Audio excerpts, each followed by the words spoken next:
अस्सलाम वालेकुम।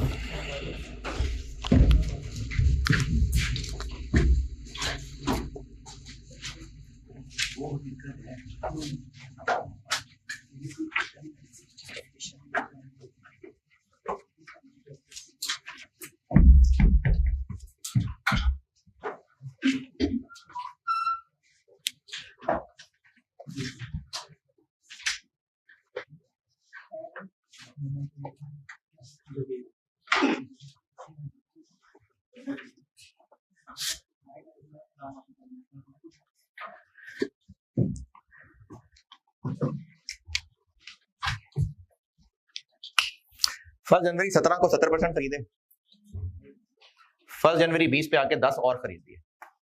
पहले ही एस था, अब वो एस थोड़ा और बड़ा हो गया। गुडविल कैलकुलेशन के लिए एक्विजिशन डेट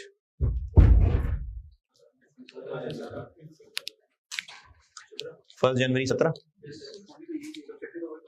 और फर्स्ट जनवरी 20 पे गुडविल अपडेट करना है। हाँ? गुडविल कैलकुलेट होती है कि जब कंट्रोल हासिल किया था तो उस वक्त क्या गुडविल थी, बस। उसके बाद कंट्रोल नहीं मजीद है, कंट्रोल तो आ गया था, तो इसलिए गुडविल फर्स्ट जनवरी 17 पे ही होगी और बस उसी के हिसाब से कैलकुलेट होगी, अपडेट नहीं होगी। क्योंकि कंट्रोल होता है या नहीं होता है, ज्यादा या थोड़ा कंट्रोल नहीं होता है। तो गुडविल सिर्फ इसलिए थी क्योंकि कंट्रोल हासिल हो गया था, तो वो हो गया था बस। तो गुडविल की कैलकुलेशन फर्स्ट जनवरी 17 पे और बस वो फर्स्ट जनवरी 17 ही होगी, अपडेट नहीं करेंगे। और अदर रिजर्व्स रिटेन अर्निंग में क्या करें? चूंकि अदर रिजर्व्स और रिटेन अर्निंग्स कमाए होते हैं, तो एस के 2 कॉलम बनाने पड़ेंगे, एस के 2 कॉलम बनाने पड़ेंगे।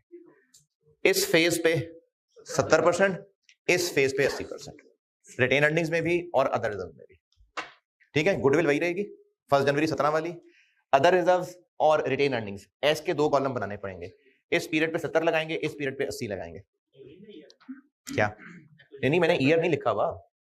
फर्स्ट जनवरी 17, फर्स्ट जनवरी 20, 31 दिसंबर 20, इस दिन इतने शेयर्स खरीदे थे, इस दिन इतने और खरीद लिए। ड्यूरिंग द ईयर क्या है?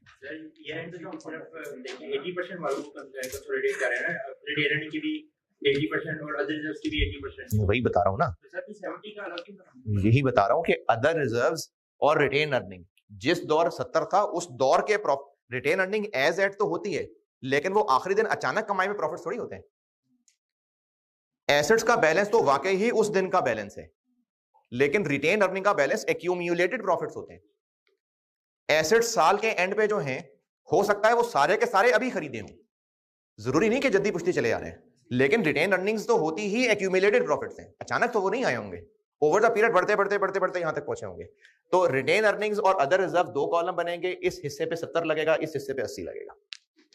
गुडविल वही पुरानी वाली फर्स्ट जनवरी 17 वाली, अदर रिजर्व रिटेन अर्निंग में 2 कॉलम 70-80 के हिसाब से। NCI, NCI balance sheet discuss कर रहा हूं मैं। एनसीआई, अच्छा, एनसीआई ईयर एंड पे क्या पिक्चर प्रेजेंट कर रही होती है? एनसीआई के ईयर एंड पे अभी इस वक्त इक्विटी में उनका कितना हिस्सा है? तो ईयर एंड पे तो 20 है, ईयर एंड पे तो 20 ही है। हाँ, पहले उनका 30 होता था, पहले कभी होता था 30, ईयर एंड पे क्या है? 20। तो एनसीआई 20 के हिसाब से ही कैलकुलेट होगी। कैसे होगी वो थोड़ा सा टेक्निकल काम है, लेकिन मैं आपको वर्किंग से समझाऊंगा। पहली बात, गुडविल फर्स्ट जनवरी 17 पे कैलकुलेट होगी और अपडेट नहीं होगी क्योंकि कंट्रोल तभी आ गया था। दूसरी बात, अदर रिजर्व्स रिटेन अर्निंग, एस के 2 कॉलम टूटेंगे, इस पे 70, इस पे 80। अगली बात, एनसीआई का कॉन्सेप्ट है कि ईयर एंड पे मतलब बैलेंस शीट में जो नेट एसेट्स शो हो रहे हैं उसमें एनसीआई का हिस्सा कितना है, तो वो तो ईयर एंड की पोजीशन है, इसलिए एनसीआई 20% पे कैलकुलेट होगी। कैसे होगी वो बताता हूं, वर्किंग 20% पे होगी कैलकुलेट, और एसेट्स लायबिलिटीज कंसोलिडेट होंगे।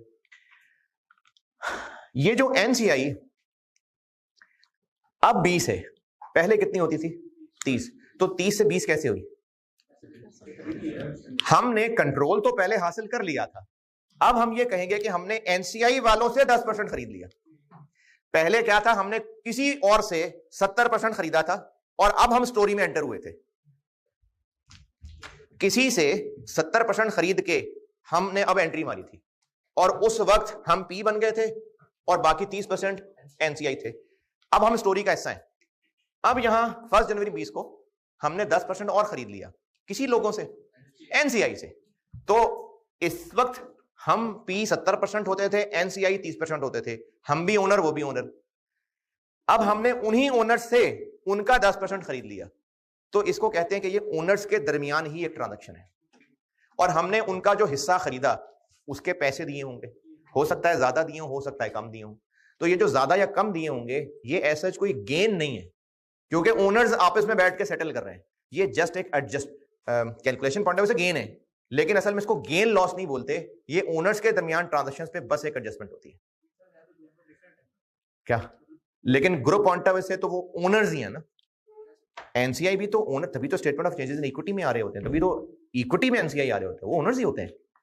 ये बात फिर सुने, गुडविल 1 जनवरी 17 वाली, एस other reserve retained earning 2 column 70-80, NCI 20। एक कैलकुलेशन होगी, उसको adjustment for transaction between owners कहते हैं। वो ये कि एनसीआई वालों ने जो अपना 10% हिस्सा हमें बेचा उसके बदले हमने उनको पैसे दिए होंगे, तो उस पे कोई अगर गेन लॉस बन रहा है वो एक एडजस्टमेंट है, वो इक्विटी में एक एडजस्टमेंट है। आईएस में सिर्फ लिखा हुआ है कि इक्विटी बस। नहीं, मैं कंसोलिडेशन की बात कर रहा हूं ना, मैं तो कंसोलिडेशन अकाउंट्स की बात कर रहा हूं, उसमें कौन सी इन्वेस्टमेंट दिखाएं हम। हाँ, पी ने इंडिविजुअली पहले इन्वेस्टमेंट रिकॉर्ड की हुई थी, फिर और इन्वेस्टमेंट रिकॉर्ड कर ली, मैं तो कंसोलिडेशन सिखा रहा हूं। तो आईएस में लिखा हुआ है कि ये जो एडजस्टमेंट है ये इक्विटी में करनी है। एसीसी की कुछ किताबों में ये अदर रिजर्व्स में शो होता था, रिटेन अर्निंग में भी हो सकता है, आई कैप के सोल्यूशन में रिटेन अर्निंग में भी है, तो इसको अदर रिजर्व में भी कर सकते हैं, रिटेन अर्निंग में भी कर सकते हैं, लेकिन एक एडजस्टमेंट होगी। इसको गेन लॉस कहने की बजाय बस एक एडजस्टमेंट कहेंगे। कैलकुलेट कैसे करेंगे, एनसीआई से 10% खरीदा, बदले में जितने पैसे दिए उनका डिफरेंस। ये आप चैप्टर में पेज 43 देख लें, जितना समझ आता है ठीक है, नहीं तो मैं सवाल करके तो समझा ही दूंगा। अच्छा, इनकम स्टेटमेंट इसकी आसान है, वो भी जबानी सुन लें। इनकम स्टेटमेंट पूरे साल की नॉर्मल कंसोलिडेट होगी, क्योंकि चाहे कुछ महीने 70 था कुछ महीने 80 था, थी तो सब्सिडरी ना, तो इसलिए इनकम स्टेटमेंट नॉर्मली कंसोलिडेट होगी। बस एनसीआई का हिस्सा निकालते हुए प्रॉफिट फॉर द ईयर में कुछ महीनों पे 30, कुछ महीनों पे 20। पेज 43 सारा पढ़ लें, पेज 43 सारा पढ़ लें। इनमें से जितना समझ आता है, मैंने कोशिश तो की है प्रॉपर फार्मूले बना के, बोल्ड करके, ब्रैकेट में रेफरेंस करके, फिर भी जितना पढ़ के समझ आता है कर लें, फिर मैं सवाल करते हुए और समझा देता हूं। चैप्टर में पेज 43।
हाँ जी, पॉइंट 1 बस एसेट्स लायबिलिटीज कंसोलिडेट करने को कहा है।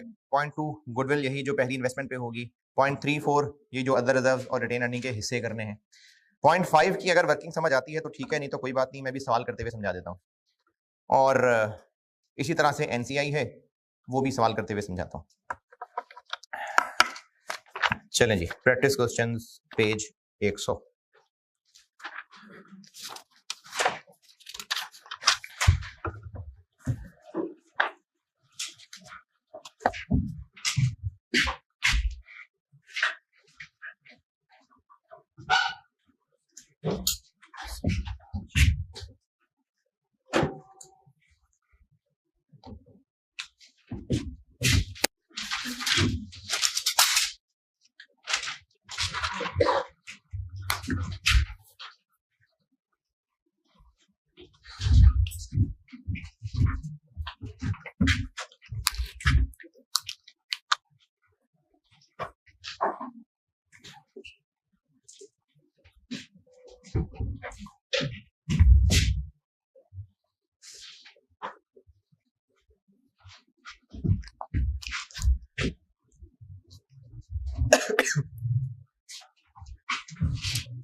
ये जो मैंने अभी आपको अदर रिजर्व्स और रिटेन अर्निंग वाली बात की थी, 1 जुलाई 15, 1 जुलाई 17 और 30 जून 20 अदर रिजर्व्स।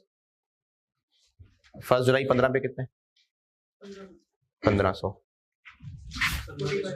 4500, 7000।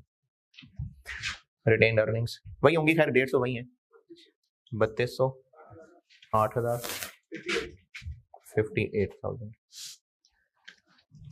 ये पुराना एस है, ये नया एस है, तो पुराने एस के लिए ये और ये, नए एस के लिए ये और ये।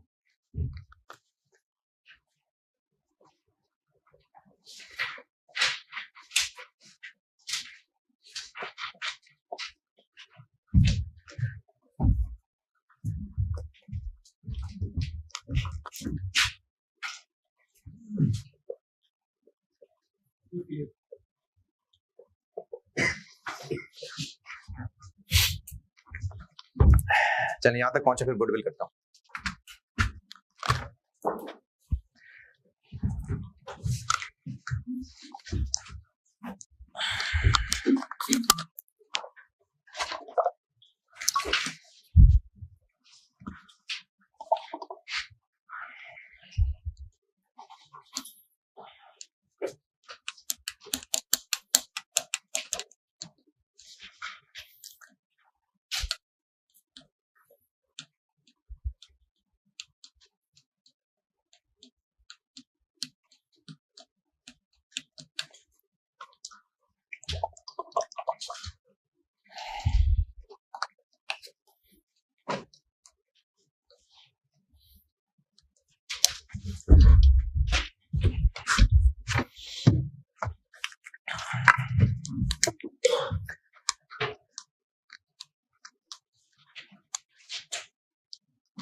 जी यहां तक अगर नोट कर रहे हैं तो चलें। गुडविल निकालनी है 1 जुलाई 15 के साथ, क्योंकि एक्विजिशन इसी दिन हो गई थी, तो फिर यही वाली चीजें यूज करनी है।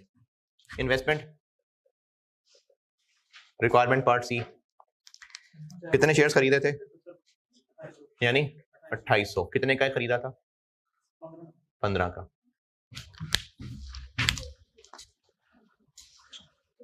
42,000। उस दिन एनसीआई 1200 इंटू 14, क्योंकि अब हम 1 जुलाई 15 की बात कर रहे हैं। 16,800 और कैपिटल हो गया 40,000। 1 जुलाई 15 की बात कर रहे हैं, तो अदर रिजर्व्स 1500 और रिटेन अर्निंग्स 3200। 44,700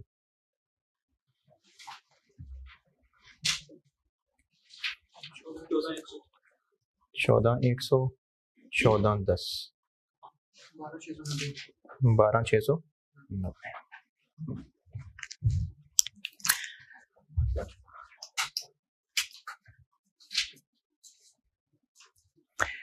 ये impairment loss NCI fair value पे है, इसलिए एस कॉलम में से माइनस करना है। कौन से वाले? एस के तो दो हैं पुराने से। क्यों? अच्छा तो जहाँ मर्जी करने है, होल्ड करें। इम्पेयरमेंट हो कब रही है? अगर ये इम्पेयरमेंट हुई होती 2016 में कहीं, तो जरूर हम ओल्ड कॉलम में करते। ये 2020 में हो रही है, तो 20 में तो नया एस चल रहा था, इसलिए नए एस में होगी। ठीक है, गुडविल पुराने एस की है, लेकिन लॉस है ही 20 में। तो ये जो कॉलम बनाया हुआ है, इस कॉलम की तो टोटल रेंज ही 1 जुलाई 15 से 1 जुलाई 17 है, तो इसमें 20 वाला एक्सपेंस कैसे चार्ज कर सकते हैं? तो इसलिए इधर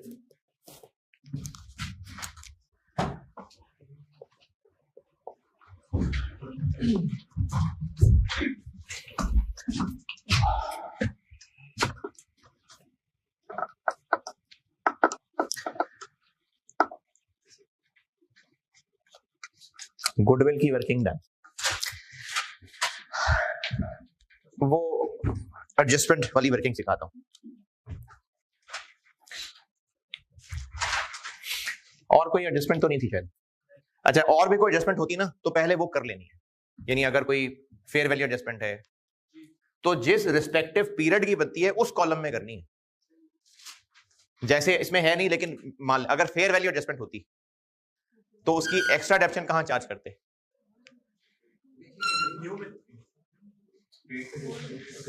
इन 2 साल की इस कॉलम में और इन 3 साल की इस कॉलम में, क्योंकि हमने रिटेन अर्निंग्स एक रेंज की बनानी है। गुडविल यही है, तो फेयर वैल्यू एडजस्टमेंट भी यही की है, तो एक्स्ट्रा डेप्शन तो इसी दिन से चलानी है, लेकिन इस पीरियड की एक्स्ट्रा डेप्शन इस कॉलम से, इस पीरियड की एक्स्ट्रा डेप्शन इस कॉलम से।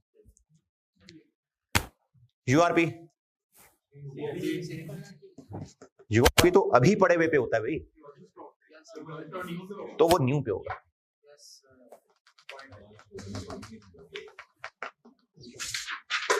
तो अगर कोई एडजस्टमेंट्स हैं, पहले वो सारी एडजस्टमेंट्स होंगी, उसके बाद ये जो मैंने ओनरशिप की एडजस्टमेंट कही है, सबसे आखिर में ये काम होगा। एडजस्टमेंट्स कोई नहीं थी तो ये कॉलम तो बंद कर सकते हैं हम। ये 3,000, ये 2,500,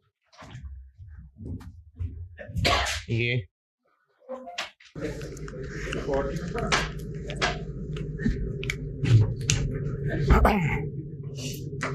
क्या करने लगा था? हाँ जी,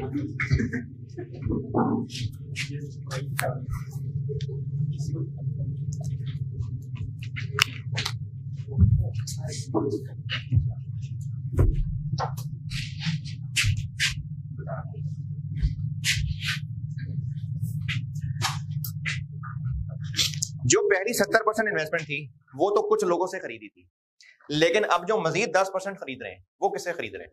एनसीआई से। जिस तरह एसोसिएट में किया था ना कि एसोसिएट बिक रहा था, पिछले सिनेरियो में एसोसिएट बेच रहे थे हम, तो प्रॉफिट निकाल रहे थे कैसे? अभी पहले जो किया था यार सिनेरियो बी, कि उस वक्त अगर एसोसिएट की इन्वेस्टमेंट की वैल्यू निकलती तो वो क्या होती? हम एनसीआई से 10% खरीद रहे हैं, तो पहले हम ये देखेंगे कि उस वक्त एनसीआई होती तो क्या होती। यानी अगर वो बैलेंस शीट डेट होती, वो कौन सी? 1 जुलाई 17, अगर उस दिन बैलेंस शीट बन रही होती तो एनसीआई उस दिन कितनी होती? इक्विटी मेथड लगा नहीं, अभी सिर्फ ये कह रहा हूं कि अगर उस वक्त बैलेंस शीट बन रही होती तो उस वक्त एनसीआई कितनी होती? कैसे करेंगे कैलकुलेट? यानी आप उस दिन बैलेंस शीट बना रहे हैं, एनसीआई की वर्किंग कर रहे हैं, क्या करूं? फेयर वैल्यू ऑफ एनसीआई है ना, जो कि 16,800 है, लेस अदर रिजर्व्स में एनसीआई। मैं कह रहा हूं कि जिस वक्त हम एनसीआई वालों से 10% और खरीद रहे हैं, अगर उस वक्त बैलेंस शीट बनती तो उस बैलेंस शीट में एनसीआई की वैल्यू क्या निकलती है, ये कह रहा हूं। 1 जुलाई 17 पे चलते हैं, एनसीआई की वर्किंग करते हैं बैलेंस शीट की, क्या करते हैं, fair value of NCI, other reserve क्या करूं, 3000 ना, उस वक्त ये था, उस मौके पे ये पोजीशन थी, इसमें एनसीआई का हिस्सा नहीं भी परसेंटेज नहीं लगा था, और रिटेन अर्निंग इधर इधर 4800।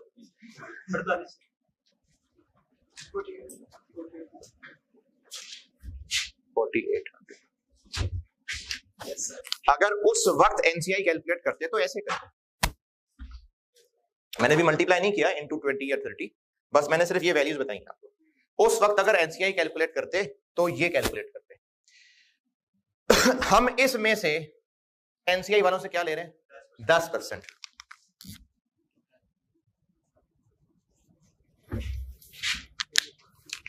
ये 30% एनसीआई की वैल्यू थी, 10 की क्या होती, 10/30 यूनिटरी मेथड।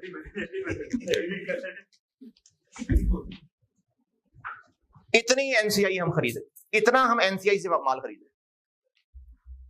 अगर 1 जुलाई 17 बैलेंस शीट बनाए तो एनसीआई की वर्किंग ये करते उस दिन तक, यानी पुराने एस वाले कॉलम्स को यूज करना, अदर रिजर्व्स के भी, रिटेन अर्निंग के भी। पुराने एस वाले कॉलम्स इसलिए मैं कह रहा था कि पहले एडजस्टमेंट्स करेंगे, हो सकता है इधर कोई एक्स्ट्रा डेप्ट डलनी होती, हो सकता है कोई गुडविल की इंपेयरमेंट डलनी होती, पहले ये वर्किंग्स पूरी कर लेंगे, फिर ओल्ड वाले कॉलम्स की फिगर लेनी है कि उस दिन अगर एनसीआई निकालते तो वो इनमें एनसीआई का हिस्सा होता, और हम 10 ले रहे हैं, यानी हम ये चीज ले रहे हैं, ये एनसीआई की ही वैल्यू थी ये, लेकिन एनसीआई पहले कितने परसेंट थी, तो 30 ये थी, तो 10 क्या होगी, और इनमें एनसीआई 10% जो मिलना था वो हम ले रहे हैं। ये क्या बना 5600, ये 300, ये 480। एनसीआई से हम इतना खरीद रहे हैं 6380। इसको मैं कह देता हूं डिक्रीज इन एनसीआई, डिक्रीज के इंक्रीज। हाँ, क्योंकि एनसीआई वालों से हम ये सामान खरीद रहे हैं। अच्छा, कितने का खरीद रहे हैं, कितने का खरीदा, कितने का खरीदा, जितने उस दिन पैसे दिए, उस दिन उनको कितने पैसे दिए, सी में लिखा हुआ है, पार्ट सी में, मार्केट प्राइस पे, यानी 16 रुपए पे खरीदे। तो इनको जो हमने कैश पे किया वो किया 400 शेयर्स 16 रुपए के, कितना,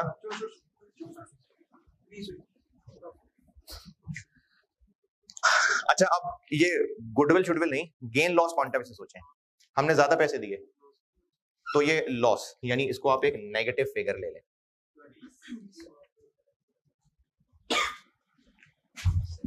उनकी औकात से ज्यादा पैसे दिए ना, तो लॉस टाइप चीज होगी।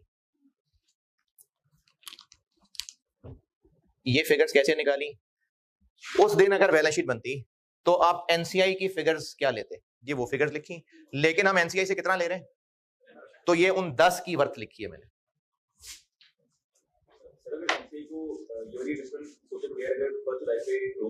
जुलाई 17 कौन सी एडजस्टमेंट सोचे बगैर, कौन सी एडजस्टमेंट सोचे बगैर,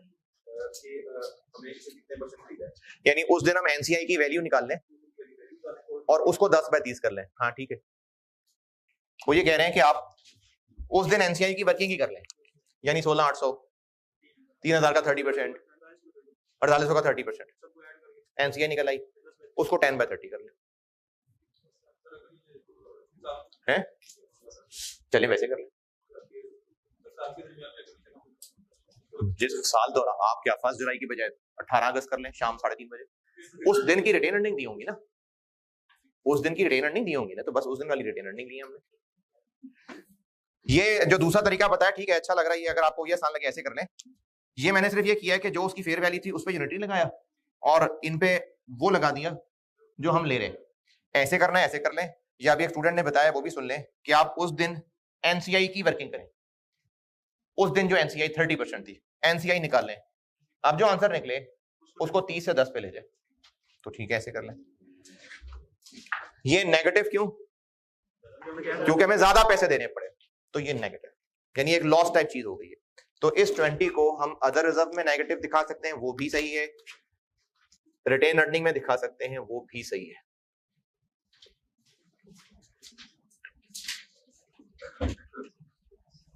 और ये शेयर ले लेते हैं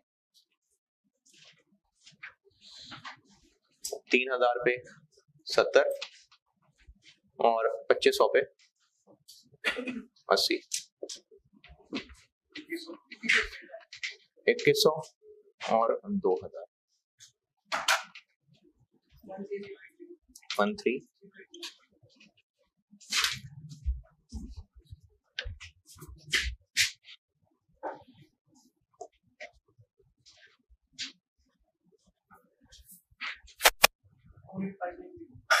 48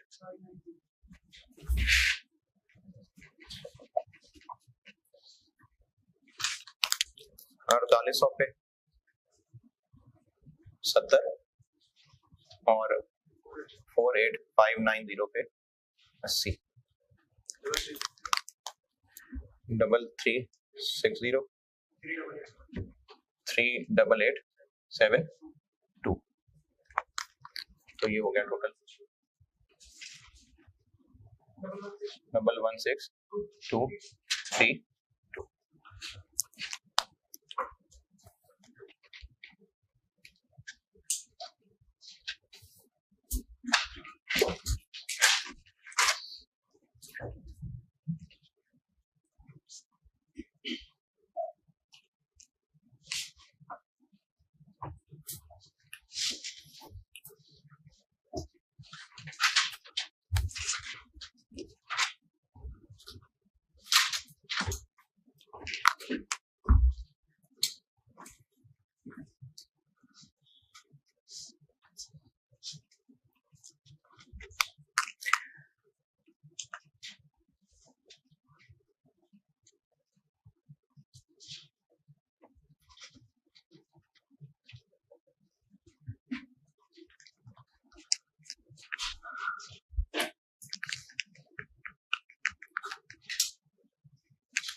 एनसीआई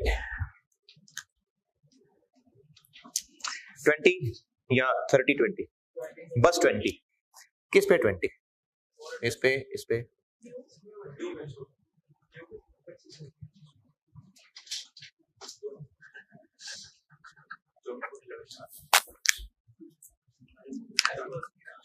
क्योंकि इसमें तो 20 है, इसमें 30 था लेकिन 10 उनको दे दिया वहां, तो इस पे भी 20 है। देखें इस पे तो 20 ही है, इस पे 30 बनता था, लेकिन हमने 10 एनसीआई वालों से ले लिया और उसकी एडजस्टमेंट कर ली, तो इसलिए उस पे भी 20। और रिटेन अर्निंग्स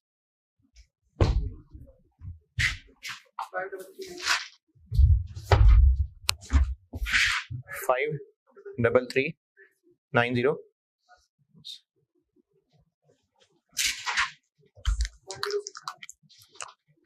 10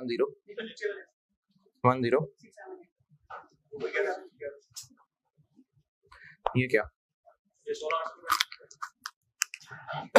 16800 तो 30 था, इसको 20 कर लेते हैं 11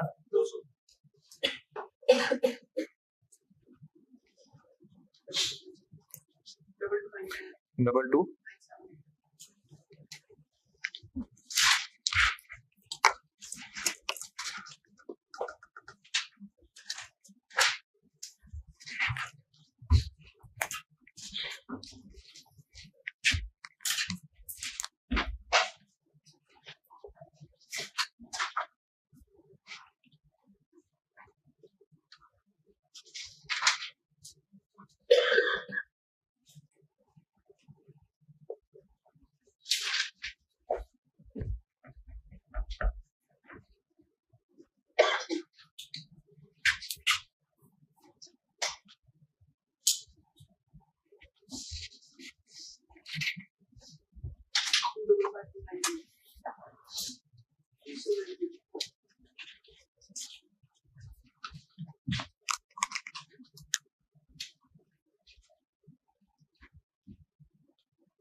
दोनों।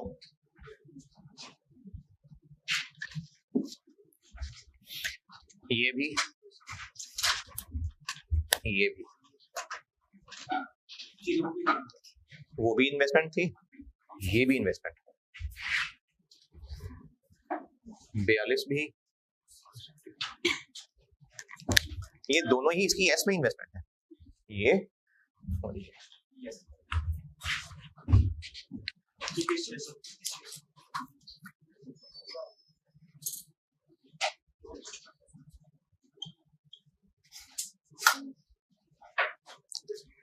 है?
हाँ जी, सवाल डन।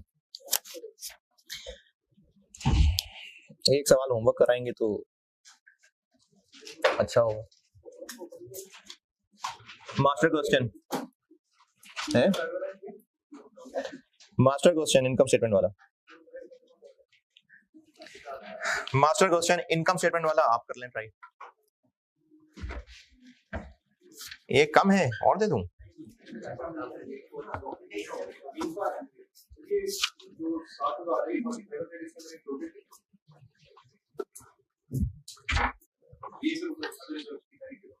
जी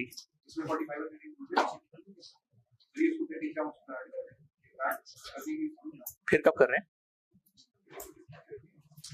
ये 5500? ये 5500 ये मैंने इन दोनों को लिया है। अच्छा चलो छोड़े।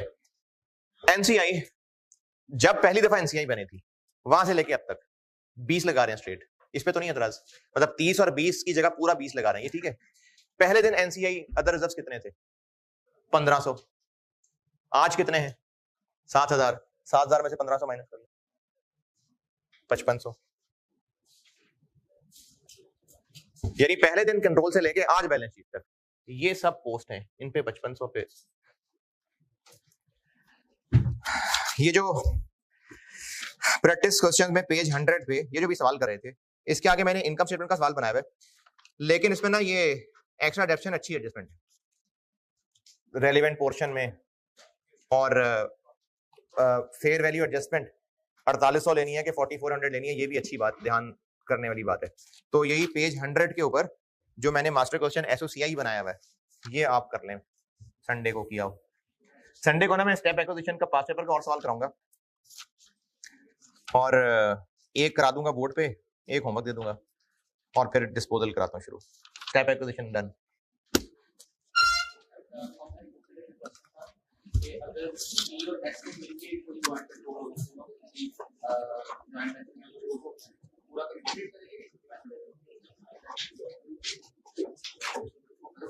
पी और एस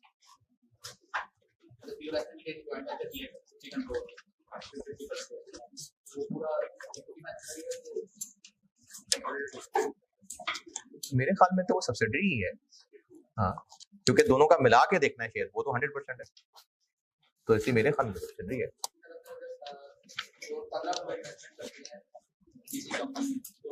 तो ग्रुप क्वांटम एसोसिएट है, यानी इन्वेस्टमेंट इन, अगर 15-15 इन्वेस्ट कर रहे हैं पी और एस, तो वो ग्रुप क्वांटम इन्वेस्टमेंट इन एसोसिएट में आएगा। बस वो जो शेयर 30 लगना था, 15 एस के कॉलम में, 15 पी के कॉलम में, बाकी वो इन्वेस्टमेंट इन एसोसिएट आएगा। यानी इन्वेस्टमेंट इन एसोसिएट वाली वर्किंग वही 30 के हिसाब से होगी, लेकिन जो अदर रिजर्व्स और रिटेन अर्निंग वाले कॉलम में ऐड करना है, 15 एस के कॉलम में, 15 पी के कॉलम में।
कोई दोस्त हो स्कूल का, कॉलेज का, और अब वो आउट ऑफ कंट्री हो, पहले बहुत अच्छा दोस्त था लेकिन अब आउट ऑफ कंट्री है और उससे कांटेक्ट नहीं है,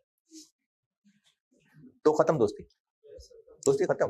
मतलब वो जो अच्छी दोस्ती थी, जज्बात थे कि दोस्त है, खुशी में शेयर करें, या कोई मुश्किल में है तो मशवरा करें, दुख शेयर करें, लेकिन अगर वो आउट ऑफ कंट्री है ना, तो खत्म दोस्ती, कांटेक्ट नहीं रहा, ऐसे ही होता है। नहीं, अगर किसी को एक्सपीरियंस है तो उसको आइडिया हो जाएगा, किसी को एक्सपीरियंस नहीं है तो शायद नहीं होगा आइडिया है। हाँ, मैं अपने मतलब मेल दोस्त की बात, सही जेन्युइन। अगर 3 दोस्तों का ग्रुप था और तीनों ही बहुत अच्छे दोस्त थे, उनमें से एक आउट ऑफ कंट्री चला गया और उससे कांटेक्ट नहीं है सच, लेकिन 2 दोस्त बाकी वो आपस में जब भी बैठते हैं तो उसका जिक्र करते रहते हैं। अब तीसरा दोस्त इन है, यानी अब उसका बेशक जिक्र हो रहा है सिर्फ, लेकिन वो अलाइव रहेगा, और जब भी कभी गैदरिंग होती तो शायद उतनी ही फ्रैंकनेस के साथ ही मिल रहे होंगे तीनों, क्योंकि अब बेशक वो गैर मौजूद था लेकिन उसकी डिस्कशन ने उसको अलाइव रखा। ये भी शायद कभी किसी को एक्सपीरियंस हुआ ऐसा। मुझे है, इसलिए मैं इस चीज की मिसाल समझ के दे रहा हूं, क्योंकि आप लोग ये जो आर्टिकल्स में या पढ़ाई में दोस्त है ना, प्रोफेशनल लाइफ में जाके बहुत कम हो जाएगा मिलना आपका, और अगर कोई मुल्क से बाहर ही चला गया फिर तो तकरीबन खत्म ही हो जाएगी बात। लेकिन अगर एक ग्रुप था और जो मुल्क से बाहर है उसका जिक्र फिर भी रहता है, गीबतों में नहीं कह रहा, यानी ऐसी अच्छा वक्त याद करके, तो वो फिर भी अलाइव रहेगा। यानी अगर तो कांटेक्ट में है बहुत अच्छी बात है, कांटेक्ट में नहीं भी है लेकिन आपस में जिक्र है, फिर भी अलाइव है। लेकिन अगर जिक्र भी खत्म तो फिर खत्म। अच्छा जी, एक और मिसाल बताता हूं। एग्जाम में बैठे हैं आप और 1-2 दिन पहले तैयारी कर रहे थे, लेकिन एक टॉपिक रिवाइज करते करते करते रह गए, और इसलिए रह गए क्योंकि टाइम जाया करने लग गए थे मोबाइल उठा के। अब पेपर में बैठे हैं और पहला सवाल ही वही आ गया। अच्छा, एक जज्बात है कि वो सवाल पेपर में आ रहा है जो आपने तैयार किया ही नहीं ना, वो भी नहीं आता, और एक सिनेरियो है कि वो सवाल जो आप परसों करने लगे थे और टाइम जाया कर दिया था, वो पेपर में आ गया। तो दोनों में सेम फीलिंग है? नहीं, पहले में सिर्फ दुख है, दूसरे में दुख के साथ साथ पछतावा भी है कि कर सकते थे, अब वो चूंकि टाइम गुजर गया तो उसका पछतावा हो रहा होगा। अबू दाऊद 4855, सैयदना अबू हुरैरा रज़ियल्लाहु तआला अन्हु से रिवायत है कि रसूलुल्लाह सल्लल्लाहु अलैहि वसल्लम ने फरमाया, जो लोग किसी मजलिस से, मतलब गैदरिंग, किसी मजलिस से अल्लाह ताला का जिक्र किए बगैर उठ जाते हैं, तो वो ऐसे ही हैं जैसे वो किसी मुर्दार गधे के पास से उठे हों। अच्छा, मुर्दार गधे की ये समझने के लिए मिसाल अगर आप ऐसे समझ लें कि अगर आप जा रहे हैं कहीं रास्ते में और कोई एक्सीडेंट हो जाता है और कोई मोटरसाइकिल वाला या रिक्शे वाला जख्मी हो जाता है, इंसानियत है अंदर अगर, तो एक घबराहट होगी, एक फिक्र होगी, एक दुख होगा, उसको कंसोल करेंगे, हॉस्पिटल लेके जाएंगे। अच्छा, इसी तरह से अगर एक्सीडेंट हुई और डेथ हो जाती है तो फिर और दुख होगा, और उसके बाद फिर आप हो सकता है कुछ देर उसकी मैयत के पास बैठे हैं भी, या इवन के अगर जनाजों में जाते हैं तो भी मैयत के पास बैठ के थोड़ा दुख फीलिंग हो रही होती है और डिस्कशन हो रही होती है। लेकिन अगर सड़क पे कोई मरा हुआ गधा पड़ा और आप दो दोस्त उसके पास बैठ गए हैं और बैठे इसको डिस्कस कर रहे हैं, तो बड़ा अच्छा गधा था तो यूजलेस काम कर रहे हैं आप, मतलब यूजलेस काम है कि मरे हुए गधे के पास बैठे डिस्कशन कर रहे हैं, गधा मर गया। तो यानी ये मिसाल है कि इतना फजूल टाइम, इतना यूजलेस टाइम, जो लोग किसी मजलिस से अल्लाह ताला का जिक्र किए बगैर उठ जाते हैं तो वो ऐसे हैं जैसे वो किसी मुर्दार गधे के पास से उठे हों, और ये मजलिस उनके लिए क़यामत के रोज हसरत का बाइस होगी। अच्छा, इसको इस कॉन्टेक्स्ट में भी समझा जा सकता है, जो मुझे समझ आ रही है कि चूंकि वो टाइम जाया हो गया और क़यामत के दिन नेकियों की शदीद